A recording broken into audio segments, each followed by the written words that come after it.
일단 이런 분위기에 최근에 보수 대권 주자들이 연이어서 이명박 전 대통령을 예방하고 있는데 오늘은 이명박 정부 청와대에서도 근무를 했었던 권성동 원내대표가 이명박 전 대통령을 찾아갔습니다. 이명박 대통령께서는 한미 관계가 굉장히 걱정이다. 한국은 카운터 파트너가 지금 사라져 있는 것이 아니냐. 한덕수 국무총리가 빨리 좀 복귀를 해서 이 국정을 좀 헤쳐나갔으면 좋겠다. 이런 말씀을 하셨습니다. 이명박 대통령께서 노동할수록 소수 정당이니까 똘똘 뭉쳐야 한다고 하셨는데 그 야당에 대한 대처법도 좀 말씀해 주셨는지. 지금 야당이 또 거대 야당을 가지고 있고 그래서 이럴 때 야당을 극복을 하려고 하면은 우리 국민의힘이 진짜 너나나 할 것 없이 똘똘 뭉쳐서 잘 헤쳐나가라. 이런 그 당부의 말씀입니다.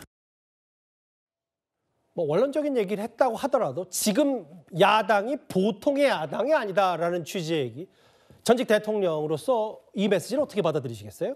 사실 보수 원로로서 지혜를 얻고자 하는 자리인데 지금처럼 보수가 진짜 보수 맞냐라는 보수층의 반발이나 비판을 받았던 적도 없고 보수가 또 이렇게 갈라져가지고 힘들어하는 경우도 참 쉽지 않아요. 근데 지금 전직 대통령은 이명박 대통령하고 박근혜 대통령 두 분인데 박근혜 대통령은 사실 보수 분열이 시작된 그 원인이기 때문에 탄핵에 대한 기시감도 있고 그분을 찾아가서 말씀을 듣기에는 또 적절치 않은 면이 있거든요. 그러니까 이럴수록 갈라져 나오기 전에 그 뿌리로 찾아가가지고 지혜를 얻는다. 이래서 이제 아마 이명박 대통령에 대해서 찾아뵙는 정치인들이 많은 것 같아요. 지금은 사실 전열을 정비하고 과거로부터 우리가 배우는 거는 보수는 절대 분열되어서는 안 된다. 분열되었을 경우에는 거대 야당 그리고 특히나 이제 이재명 대표를 막아내기는 어렵다. 그렇기 때문에 전열 정비 그런 차원에서 상징적인 분을 찾아가서 지혜를 얻었다 이런 생각이 들고 이거는 당 내에서 뭐 친윤이나 친한이나 이제 이런 거에 대한 얘기로 뭐 더 갈라지고 갈등을 일으킬 부분은 아닌 것 같아요. 어차피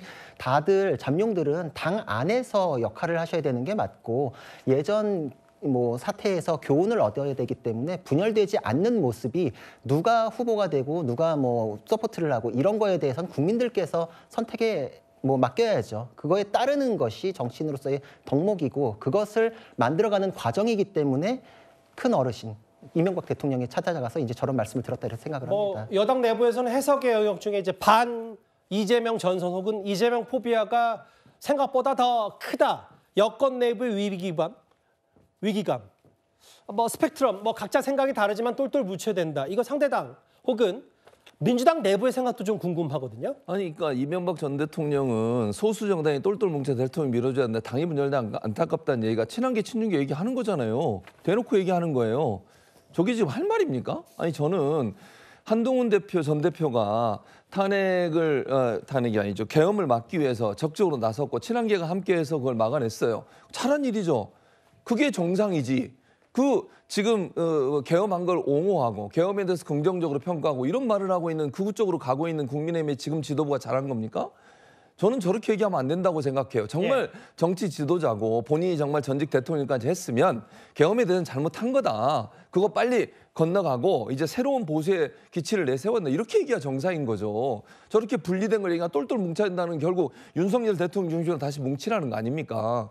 지금 윤석열 대통령 중심으로 뭉치라는 건 계엄도 정당화시키겠다는 얘기 아니겠습니까? 근데 너무 일반화하실 필요 없는 게 여당 내부에서 잘 아다시피 계엄은 반대하지만 탄핵도 반대하는 이게 계엄 반대, 계엄 찬성, 그러니까 탄핵에 반대한다고 해서 계엄에 찬성하는 이런 부분으로 성급하게 일반화할 수는 없어요. 그렇게 일반화시킬 수는 없지만 많은 사람들이 이렇게 인식할 수 있다는 거예요. 왜냐하면 탄핵의 주요 사유가 계엄이거든요. 사실은 계엄이 결국은 헌법 기관의 권능을 무력화시키려고 했다고 보고 있기 때문에 지금 탄핵이 된 거고 그 과정에서 심판이 이루어지고 있는 거니까 그렇게 물론 이제 여당에서는 말씀드려 정말 죄송합니다만 현재 절차적 문제를 이제 꼬집고 있는 거니까 일단 말씀하십시오. 절차적 문제도 지금으로서는 현재의 절차적 문제가 저는 없다고 보는데 그렇게 주장을 하는 거죠.